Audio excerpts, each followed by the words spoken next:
তো নমস্কাৰ আপোনালোকক পুনৰবাৰ মোৰ এটা নতুন ভিডিঅলৈ স্বাগতম জনাইছো বন্ধুসকল আপোনালোকে পিএম কিষাণৰ ফালৰ পৰা পইচা পায় নেকি বা পিএম কিষাণৰ ইনষ্টলমেন্ট বিলাক আগতে আপোনালোকে পাইছিল নে নাই পৰা এটা কমেন্ট কৰিব আৰু আপোনালোকৰ কাৰণে এটা খুবেই ভাল খবৰ আহিছে মানে পিএম কিষাণৰ 13 নম্বৰ ইনষ্টলমেন্টটো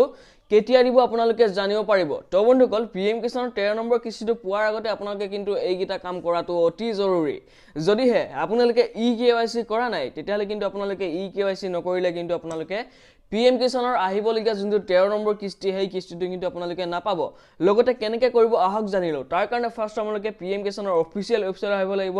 যত দেখিবলৈ পাইছে ফাৰ্মাৰ কৰ্নাৰ বুলি আছে ইয়াত এবাৰ ক্লিক কৰিব তাৰপিছত যোনটো ইকেৱাইসি বুলি অপচন আছে ইয়াত এবাৰ ক্লিক কৰিব তাৰ পিছতে যোনটো আপোনালোকৰ আধাৰ নম্বৰ ইয়াত দি দিব লাগিব আধাৰ নম্বৰ দিয়াৰ পিছত কৰিব সাৰ্চ যদিহে সাৰ্চ কৰোতে যদি একো নুলায় বা আপোনালোকৰ নামটো নুলায় বা একো ডিটেইলছ নুলায় তেতিয়াহলে গম পাব যে আপোনালোকৰ ইকেৱাইসি টো হোৱা নাই তাৰ কাৰণে কি কৰিব লাগিব ফাৰ্স্ট আপোনালোকে যোনটো বেনিফিচিয়াৰী লিষ্ট আছে বেনিফিচিয়াৰী লিষ্টত গৈ আপোনালোকৰ লিষ্টত নামটো আছে নে নাই চাই লব মানে ষ্টেটটো সিলেক্ট কৰিব ডিস্ট্ৰিক্ট সিলেক্ট কৰিব সাব ডিস্ট্ৰিক্ট ব্লক আৰু ভিলেজটো সিলেক্ট কৰি আপোনালোকে চাই লব যে আপোনালোকৰ এইখন লিষ্টত নামটো আছে নে নাই যদিহে লিষ্টত নামটো আছে তেতিয়াহলে আপোনালোকে চাব লাগিব বেনিফিচিয়াৰী ষ্টেটাস ইয়াত আপোনালোকে দেখিবলৈ পাইছে বেনিফিচিয়াৰী ষ্টেটাসত ক্লিক কৰি আপোনালোকৰ যোনটো বেংক একাউন্ট নম্বৰ বা আপোনালোকৰ ৰেজিষ্ট্ৰেচন নম্বৰ বা আধাৰ কাৰ্ড নম্বৰ যদি আপোনালোকে সাৰ্চ কৰিব পাৰে যে আপোনালোকৰ এই বেনিফিচিয়াৰী ষ্টেটাসটো কেনেকুৱা হৈছে যদি আপোনালোকৰ ইনএক্টিভ হৈ আছে বা আপোনালোকৰ যদি আগতে 7 নম্বৰ 8 নম্বৰ ইনষ্টলমেন্ট পাইছিলে কিন্তু একাউন্টটো বৰ্তমান সময়ত আপোনালোকৰ ইনএক্টিভ হৈছে তেতিয়াহলে আপোনালোকে কি কৰিব তেতিয়াহলে আপোনালোকে কৰিব লাগিব আপোনালোকৰ যোনটো ওচৰৰ এগ্ৰিকালচাৰ অফিচ বা ডিস্ট্ৰিক্টৰ যোনটো এগ্ৰিকালচাৰ অফিচ সেই অফিচটো যোৱাৰ পিছত আপোনালোকে তাত সকলোখিনি ডকুমেন্ট লৈ যাব যি ডকুমেন্ট দৰকাৰী সেই সকলোখিনি ডকুমেন্ট লৈ গৈ তাত আপোনালোকে জমা দিয়াৰ পিছতে আপোনালোকৰ আহিবলগীয়া কিস্তিবিলাক পাবলৈ সক্ষম হ'ব বন্ধুসকল তাৰ আগতে কৈনো যদিহে আপোনালোকে এইটো কাম কৰা নাছিলে তেতিয়ালে কিন্তু আপোনালোকে এই পিএম কিষাণৰ 13 নম্বৰ আহিবলগীয়া কিস্তিটো নাপাব আৰু এতিয়া কৈছো আপোনালোকৰ 13 নম্বৰ কিস্তিটো কোন তাৰিখে দিব তো ইয়াত আপোনালোকে দেখিবলৈ পাইছে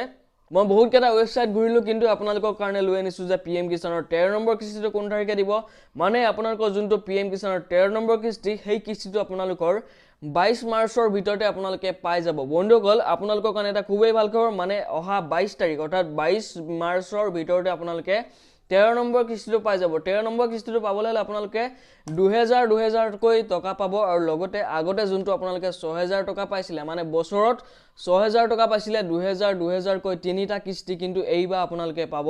চাৰিটা কিস্তি অৰ্থাৎ আপোনালোকে 8000 টকা পাব আপোনালোকৰ পিএম কিষাণ সন্মান নিধি আঁচনিখনৰ ফালৰ পৰা তো বন্ধুসকল যদিহে ভিডিঅটো চাই ভাল লাগিলে আৰু যদিহে আপোনালোকৰ ইকেৱাইসি টো হৈছে নে নাই হোৱা এটা কমেন্ট কৰিব যদিহে ইকেৱাইসি টো নাই হোৱা তেতিয়াহলে আপোনালোকে কিন্তু ইকেৱাইসি টো কৰিলেহে 13 নম্বৰ ইনষ্টলমেন্টটো পাব তো বন্ধুসকল আপোনালোকক এটা কম সময়ৰ ভিতৰত বুজাই দিলো কেনেকৈ আপোনালোকে কি কৰিব লাগিব তো বন্ধুসকল যদিহে ভিডিঅটো চাই ভাল লাগিলে এটা লাইক কৰিব যদিহে চেনেলত নতুন তেতিয়ালে কৰিব সাবস্ক্ৰাইব কাৰণ মই আপোনালোকৰ কাৰণে এনেকুৱা ধৰণৰ ইন্টাৰেষ্টিং আৰু নলেজেবল ভিডিঅ লৈ আহো তো বন্ধুসকল লগ পাম আকৌ এটা নতুন ভিডিঅতে আজিলৈ জয় হিন্দ জয় ভাৰত